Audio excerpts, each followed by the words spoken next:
Welcome to the DraftKings Daily Trot. I'm Jason Gilbo, JGilbo11. With me is Russell Clay at Russell J. Clay. Taking a look at the Monday slate, it's a Kershaw day, so that means, we dig deep a little for value here. Yeah, definitely. I am back. I was on vacation yesterday. My brother Spike came in and did the pod for me, which I appreciate. He loves beach volleyball, man. But beyond that, I am back. So hopefully we can give some values to you. As Jason mentioned, there's some really expensive pitchers on this slate. I mean, we were kind of joking before for DK at least, where you have two. If you throw Kershaw and Strasburg in there, it's like 2,800 left over. So it's like, oh my God. You could manage that if you really wanted to, and you really get the most out of our optimizer there on dailyfantasycafe.com. Check it out. We've got some great tools there. But if you're being more realistic with yourself, you're sort of looking for some pay down options at second pitcher, and then so you can open up some of the better actual values in the 3K range there. Yeah, definitely. I mean, I'm planning on kind of trying to come in and try and get a 33 to 3,600 average left over. Yeah. Maybe a little more if you can find an extra punt or two that's worth it. So we're going to be kind of highlighting, mainly those guys on today's slate. I mean, of course, kind of the top names are kind of obvious here. Definitely. So I think we'll definitely run through those and hopefully get some values. Yeah, definitely. And jump right into catcher. Buster Posey at 5,100. It's not really a guy who's playable for me at that price tag on this slate. You're likely going to be paying up for pitcher, regardless of if it's Kershaw or Bumgarner or Strauss or whoever. Right. Posey at 5,100 it's not an optimal way to go. Even though he's in a good spot anyway.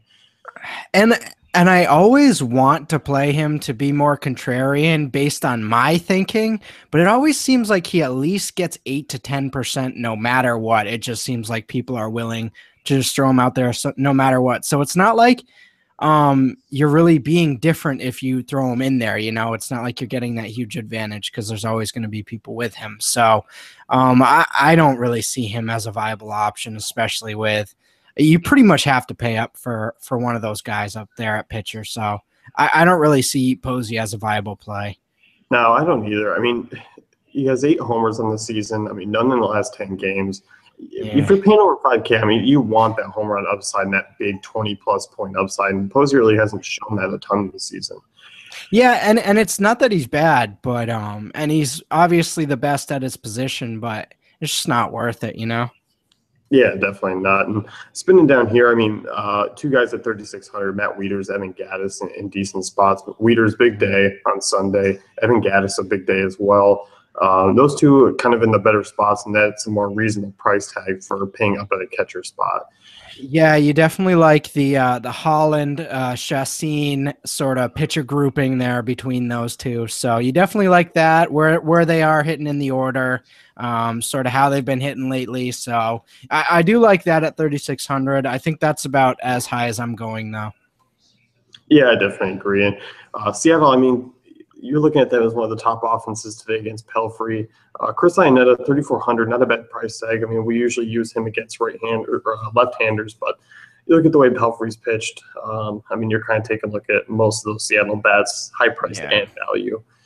Right, and Pelfrey doesn't get smashed every game. He doesn't have those -8, -10 outputs, but he gets beat up every single game consistently. So there's a nice little high floor for this Mariners offense today. And with Iannetta sort of hitting in that 6-7 area, he's going to get quite a bit of opportunity with guys on base. So I do like that quite a bit.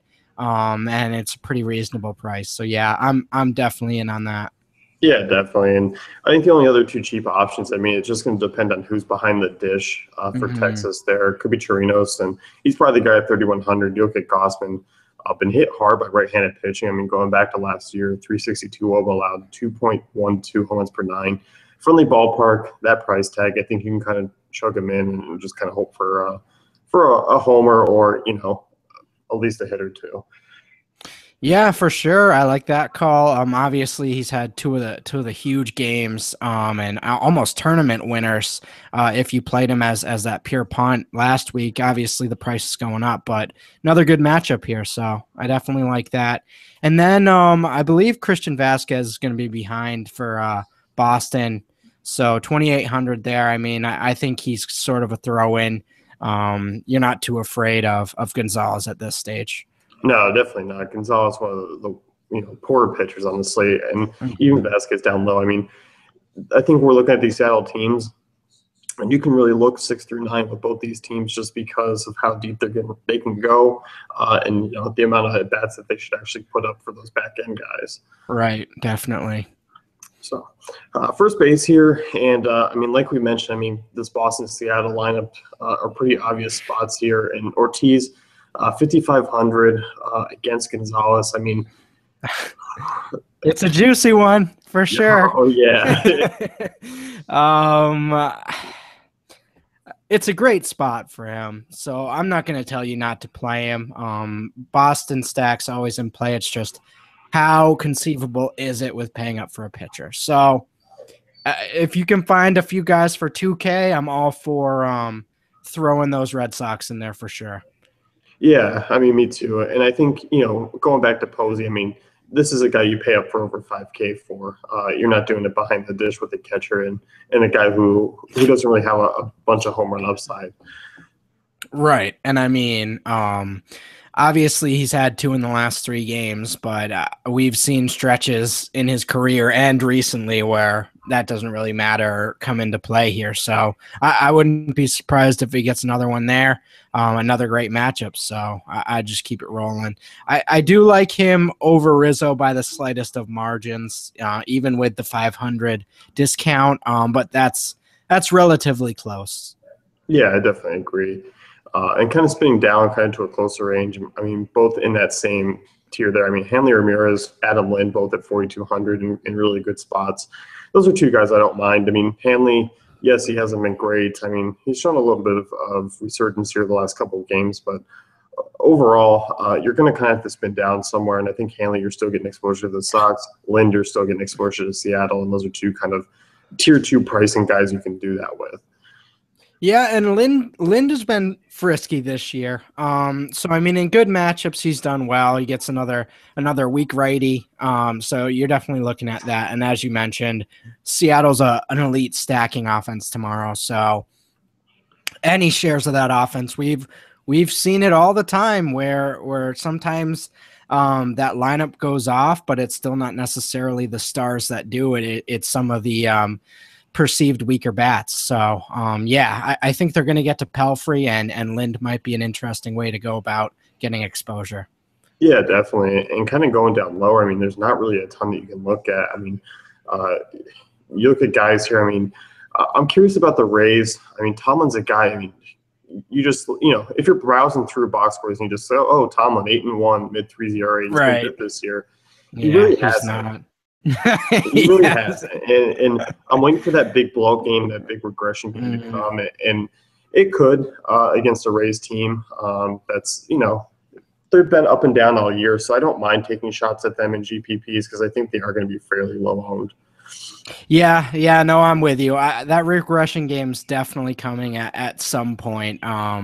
It remains to be seen when, but yeah, that 8-1 is really. I mean, it doesn't stick out as much as it would have in the early 2000s, but I still think people get pretty attracted to that number. Yeah, definitely. I mean, like just the casual user is going to go in and go, oh, yeah, Tomlin, all right. Oh, 8-1. Yeah, but I think I'm going to be looking at some raised bats at some other prices. I mean, he continues to be, I mean, a FIP over 4. His left on base rate is a little high for me, and his whip is pretty poor. So I think overall you can look at some of those raised guys. But it's kind of tough when Victor Martinez at 3,800 is right there at that same price tag. I can tell you're not going to be playing Tomlin for a while. No, God, no, I can tell. Yeah, you get there's something there. There's a little animosity there. I like it. Hey, I like it. You know what? Tomlin, he might have a game where he goes 20 plus DK points, and I miss it. I don't care because he's bad. You know what? I'm not. So are we in scroll by mode? Are we in Giancarlo Stanton mode almost? Not quite as bad, but but we're getting there. Stanton still causes me to stop and pause and take a look. Tomlin, it's like, Tomlin, I'm driving by. I don't even look. I don't even look at the side of the road. Stan's got his little cup out there. I'm like, okay. I reach into my thing, but I realize I don't have any change, and then I keep going. Like, oh, okay. Yeah. Like, okay, Tomlin's like staring in your window with a sign and like looking right at you, and you're just straight ahead. You turn the radio up, and then you wait for the light. Tomlin. Gotcha. You know what? Okay, I understand now. I have the visuals now. I can have compassion for that.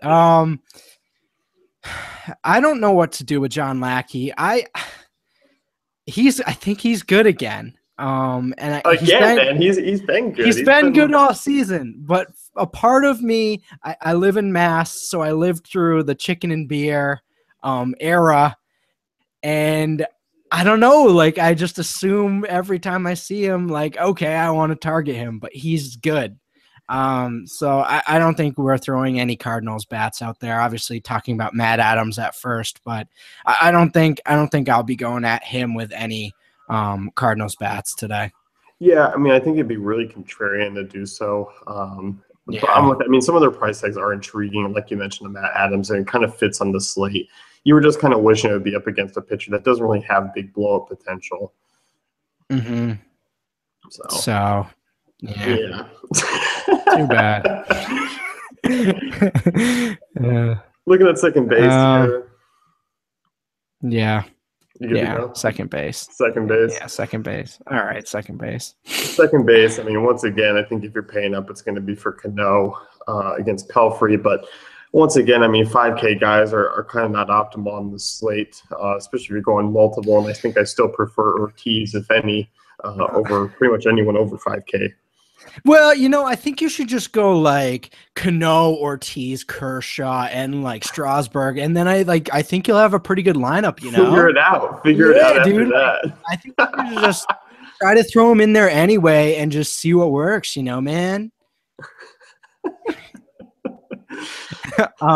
Yeah, no. Cano definitely the top option there. You gotta love. His splits against righties, and then obviously Pelfrey against lefties is a disaster. So definitely love that. If you're moving down, I mean, Altuve, solid spot, but I think he's out of play with Cano right there. Yeah, I agree. And I kind of like some guys lower. I mean, I like a Dustin Pedroia at 43. I like a Logan Forsythe at 3,800. Those are two guys that I'm kind of looking at in that price range. I mean, just trying to be economical here. Those are two that kind of work. Yeah, I hear you. And Profar, I mean, I think he's out of my price range. I don't want to pay 4,200 for Profar right now. So he's in a good matchup, but I definitely like Pedroia over him in that range. Yeah, I do too. And kind of looking lower, I mean, there's not really a ton to punt down to. I mean, guys like Howie Kendrick, Josh Harrison have been values in the past. I mean, tough matchup for both of them. Okay, so I have to bring it up, and I'm sure you're going to know who I'm going to bring up here, but he's sitting at 3K. That's Daniel Murphy, God's sakes.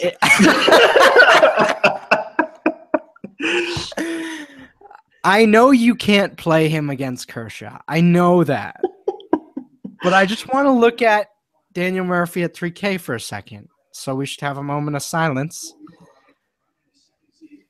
Okay, now we can move on. Derek Dietrich, if he's in the lineup, 2,700. I don't hate that. And then I mean, going lower, it's kind of rough. Hopefully we can get someone. We'll see if Chris Coughlin's in the lineup. I don't think he will be, but if he is, he's min price. So definitely keep an eye out for that while the lineups come out. Yeah, definitely. I mean, he is a guy, and I'm with you. It's going to be one of those things where you're going to need to be around lineup time when some of these guys, because there is going to be value that opens up ahead of time and stuff that we don't know at the moment now. And don't be surprised if those Ming guys are super chalky, because everyone's going to be scraping and clawing for that Ming guy. So once he comes out, 15 to 20% in tournaments probably. So that's kind of what you're looking at there. Yeah, definitely. And another guy, I mean, Jonathan Scope at 3,400 is a guy I'm looking at against Holland. I think you kind of look at some of these good offenses and kind of take some back-end guys for cheaper. Definitely. So, anyone else you're kind of looking at here at second base?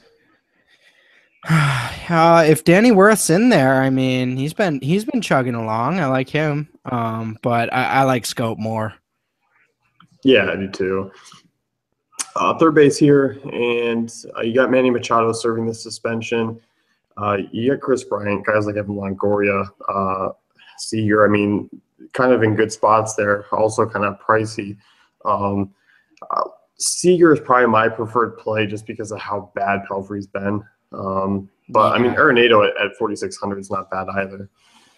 Oh man, and you might do a hate Longoria lineup, like just a hate Tomlin, like stack the Rays lineup. I got a feeling your spite might seep into your lineup construction. But anyway, yeah, Arenado 4,600, love that. Obviously out of Coors, but matchup against Clemens, so that's his first of the year. So we'll see if he can keep his control and composure in that first outing. Yeah, definitely. And kind of back to Tomlin, I mean, the Rays do have some big home run upside. You look at Tomlin since 2015, 1.96 home runs per 9 to righties, 3.37 WOBA allowed. So there is some potential there for the Rays bats to kind of get things going. Yeah, that's a big number. So for Longoria, definitely a little added upside today. Yeah, definitely. And Adrian Beltre, 4K, is a guy I'm really looking at. I think he's probably my favorite third baseman here. Just because you look at Gossman, he's reverse splits. Beltre's handled right-handers pretty well. Nice ballpark. He's all the boxes are sort of checked. I mean, he's at a really nice price tag that's not going to kill you. Right, and the value's there. So, like you mentioned, Castellanos not quite in the same type of spot. You do like him there, but yeah, Beltre step above. You got to like all the factors heading into that game for him. Yeah, definitely. And this is the White Sox second time seeing Wright, and Wright really hasn't given up a ton this year. I mean, he's been really consistent, but Todd Frazier, 3,200. I mean, if anything happens where he just hangs one and Frazier can get a hold of one and just get one over the monster at 3,200, he's worth a look in GPPs for me. I still don't think he's a cash game guy, but at that price, man, I'll take some shots. For sure. 3,200.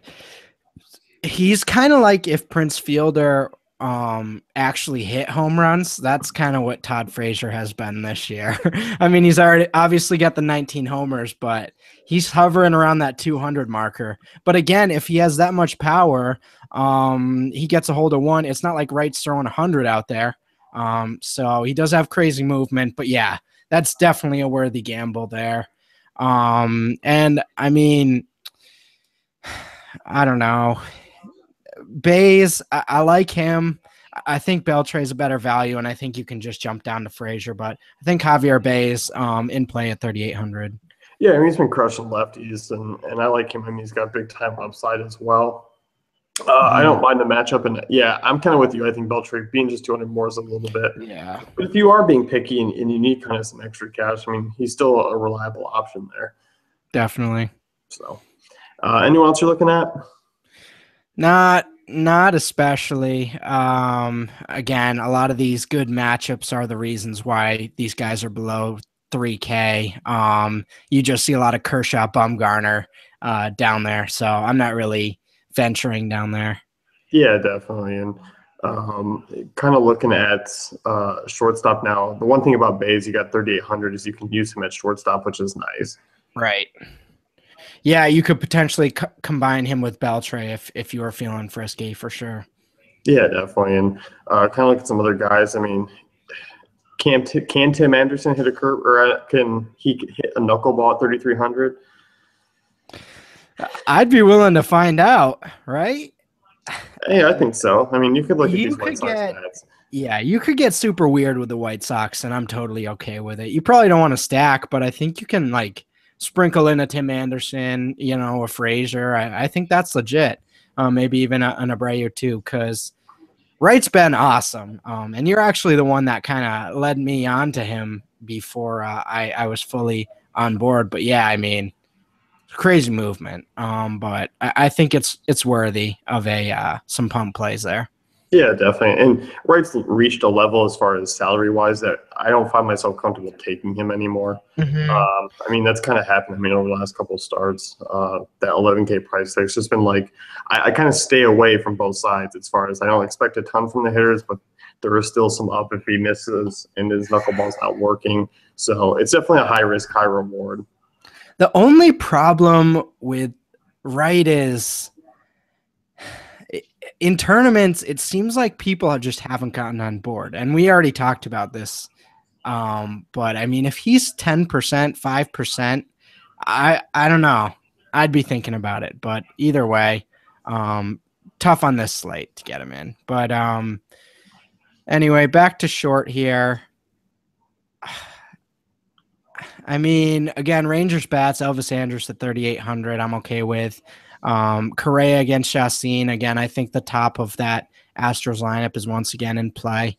So I think that's what you're looking at there. And then the hate vitriol for you, Brad Miller, can maybe be thrown in there. He can. He's at a price tag. He's been hitting pretty well, and he's at a price tag that's kind of higher. I mean, at the same price as Correa, it's tough. But yeah, if I'm making a hate Tomlin lineup, he's definitely going to be in that. Right. Kettle Marte, 3,700 is a good way to get some cheaper-ish exposure to Seattle. I don't mind him against Pelfrey at all. Yep. And then, I mean, obviously, Corey Seager, 3,300 isn't in play because of Strasburg, but lefty-righty. Hopeful. Aledmus Diaz, sorry, bro, not today. I wish we could, but we can't. And that's, I mean, Jordy Mercer crushing it last night in a good spot or in a horrible spot. So, obviously not in play today, but he did do well in a bad spot last night as well. So, yeah, I mean, he crushed a first inning homer. I mean, first at bat off Lester, yeah. Yeah, but it's tough for him to follow that up against Bumgarner and PNC. Yeah, so definitely, for sure. Looking at outfield here, and I mean, you got guys up top. I mean, I'm thinking you can kind of still sit in this mid range of maybe 43 and less, just because of pitching tonight. I mean, I just think you're kind of overlooking a lot of those guys. Dude, Ichiro again, man. Oh my god! Come on, Ichiro. 4,500. I can't. Ichiro, you're supposed to be 2,500, man. No, I agree. A lot of these mid-range guys are sort of where I'm looking. Mark Trumbo against Holland, he's got to be licking his chops a little bit right there. And again, I'm not afraid to go at these Rockies bats, even away from Coors. You look at a Nelson Cruz against Pelfrey. I think that's a potential boom situation. And then obviously George Springer against Chassin. So yeah, though that mid 4K range is really solid. If you're looking for like that one guy you really want to pay up for, in a lineup where you paid up totally for pitching, I think you can fit one of those guys in. Yeah, and that's what I mean. I mean, that mention of those guys, Springer, Cruz, I mean, you know, they're almost 700, 800 cheaper than guys like Betts, Bryant, Desmond, Trout. And I like Cruz quite a bit. It's a good way to get exposure. Kind of coming down a little bit. You can look at some other guys. I mean, I don't mind a Cole Calhoun at 3,900 against Pfister. I mean, Pfister's pitched pretty well, but he struggled a little bit against lefties. And Cole Calhoun is kind of the only honorable mention there as far as left-handers in that lineup. Yeah, definitely. I mean, that's pretty much all good righties, but yeah, good matchup for him. And hey, okay, all right, let's look at Giancarlo Stanton update. 3 hits last night. 2 hits the night before. I need a homer. Tonight to fully be back in, but I think this is a good start. I think this is a start of a nice marriage and counseling. I mean, we had to go to counseling, but I think I'm ready to forgive and move forward with Giancarlo. So I need one more big day, and then I'm back into rostering him. Well, that was quick. Hey, you know what? You know, he flashes a couple singles in front of you, and you're ready to dance.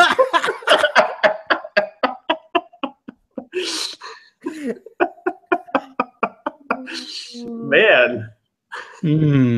All right, let's just put this in perspective It here. does not take much to get Russell into the VIP section. Let's just say that.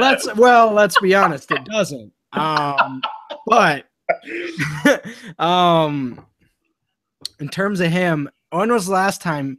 Like, it probably took him a month the last time to get 5 hits, So, like, 5 hits in 2 games, maybe he's turning around here a little bit. So, if he continues it in this next couple games, I think it's totally okay to start rostering him again. Yeah, I do too. But the big but, 3,800 Carlos Gonzalez, that's a steal. I mean, this guy's hit well on the road too this season and has hit well in the series. So I'm going to definitely lean towards him over Stanton. I mean, we're obviously talking about Stanton in the future. Yeah, right. But Cargo, 3,800, I think he's going to be a really chalky bat because you're getting him in a great spot here. And you know what? He's got power outside of course too. And he's going to be a guy who I click into most of my lineups. That makes sense. Yeah, 3,800. You can't really beat that. So I think we're definitely rolling with that in cash, and probably in most tournament lineups too, because it's not killing you on price. Just throwing it out there, Franklin Gutierrez against Pelfrey. I mean, especially in a Seattle stack, but I mean, he's been dynamite lately. So I'm definitely looking his way.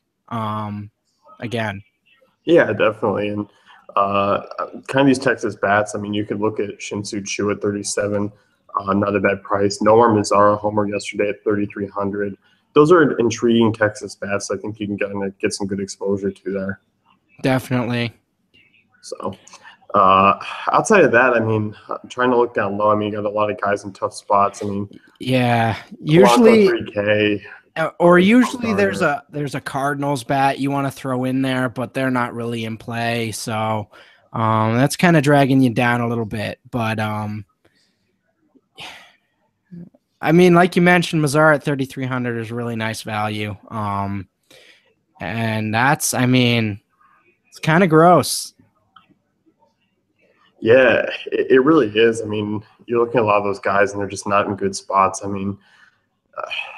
Matt Holliday at 3,100 is enticing, but I don't think I can really pull the trigger with Mazara right there. And the guys you usually look for, Grichuk, if he's in the lineup, Howie Kendrick, they're just not in play, Yeah, I don't think so. Melky Cabrera against Wright. Those are usually my go-tos. Gregory Polanco against Bumgarner. So it's like, yikes. That 29 to 3K range is usually where a sweet spot for outfield, but it's not really looking that optimal today. No, definitely not. So I think really you can look at Mazara as that type of play. I don't hate a Piscotty at 3,400 though. He might be the only Cardinals guy that I really take a shot on, just because he's been a quality bat. Yeah, he has. I'm okay with that. It's just like you mentioned, Lackey's not bad. He's actually good. So yeah, it's unfortunate. Yeah, so that's gonna be one thing. Definitely kind of stay around during lineups time to really take a look for value that opens up and see if you can get an extra maybe punt play in a good spot to kind of relieve some salary there. Definitely. So that's going to wrap things up here with the DK Daily Trot. Be sure to check out dailyfantasycafe.com for all our great tools and content.